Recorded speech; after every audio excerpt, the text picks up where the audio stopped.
Този шум означава, че вече имаме ток. Отделно от това, тревата, която посяхме преди 2 седмици, е започнала да никне. Туите, които бяха тръгнали да червенеят, и аз ги почистих, изглеждат добре.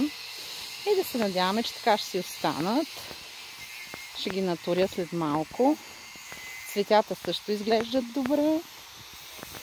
И да видим ягодките, които бях орязала почти изцяло. И те са тръгнали всичките. Днеска ще ги доизчистя и ще ги оставя. Ето това беше все едно напълно умряло. Вече не. Така. Това, което обаче заварихме, са следи от комши, диви прасета.